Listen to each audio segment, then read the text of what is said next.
it just dawned on me, we are halfway through the year. And yes, I know how to read a calendar. I don't know if you read a calendar, but I know how to look at a calendar and tell we're halfway. But here we are halfway through the year. So we decided that this week we are going to do a halftime report, so to speak, or a mid-year report on what's going on. So guys, here's what we're going to do this week. We're going to do a crystal ball. So we do these videos, we tell you what we think, and we share some stuff, but people come back to us and say, well, my bar doesn't believe you and all this. Guys, today's point is to maybe give you some more ammo to show that it's not just me saying these things. And I'll take both sides. So what I've been saying, I think rates are heading lower. They're a little stubborn. I thought they'd be already on their way down. They've started to. Last week, you saw that the CPI number, inflation numbers were coming down. The Fed is going to raise rates next week. We know that by about a quarter. I think that could be their last one. We shall see. I don't even think they need to do it, truthfully, but they're going to do it. So they're going to raise a quarter, and that could, just put the ultimate smash on the economy, right? So things aren't rosy. They're looking in the rearview mirror data that's already passed. They're not looking at current data points, is what it is. But here's where I think things are going for the second half of this year. So first of all, this article came out, and it's from I think Yahoo Finance, and it's like the housing market's affordability is out of whack. I don't disagree. Housing prices, like we talked about again last week, they're back to all-time highs. There's still 6% appreciation projected for this year.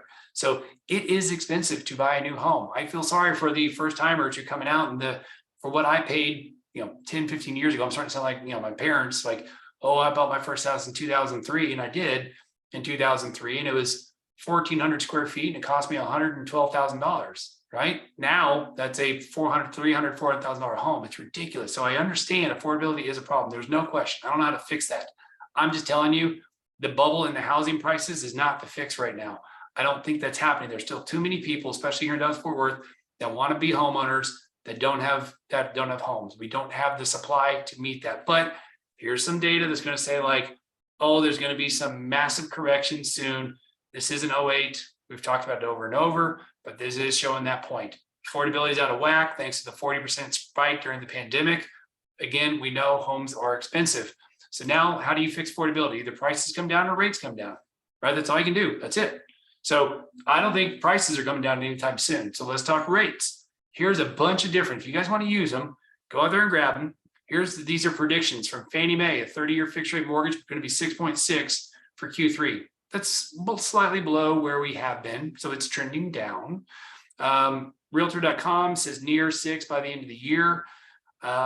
National Association of Realtors, 5.6 in 2024, right? But they see 6 by the end of the year.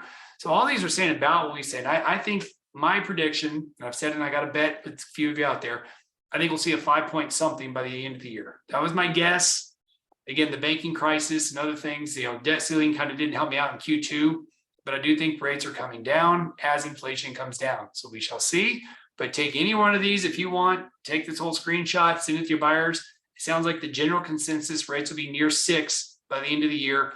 I say 5.9, it's still 6%, right? It's round numbers. But use this to at least show folks that, hey, this is a good time to buy because houses keep getting more expensive and you can always refinance later. And if somebody says, well, rates, you're wrong, rates aren't coming down. Okay, that means these are the best rates you're going to see then. So you might as well buy today. So, take whichever side you want, but I thought that was just interesting to gather all that together. This is basically talking about, it's a good time to refi. There are more and more cash out refinances happening to pay off credit card bills. America's credit card debt is back to being some of the highest ever. So even though you got a 3.x on your mortgage, nobody wants to go to the 6. But if that takes care of rates that are 18, 22, 28% on your credit cards, it may be worth doing. So I would absolutely say explore that because it's not what you pay on your mortgage, it's what you pay in life, right? How much interest are you paying in life? Current mortgage rate trends, they're basically double from what they were in early 2022. We all know that. You can see that the 7.2 when we took this reading. Well, the Fed hikes rate, I've already addressed that. Like they're going to raise a quarter next week. I think supposedly they might do 2 before the end of the year. Again, I'll bite my tongue. But there you go, guys. Hopefully it gives you some data to where you guys can share that with your buyers. If you are a potential home buyer or somebody who's thinking about buying, it is a good time to buy. Houses keep going up in prices.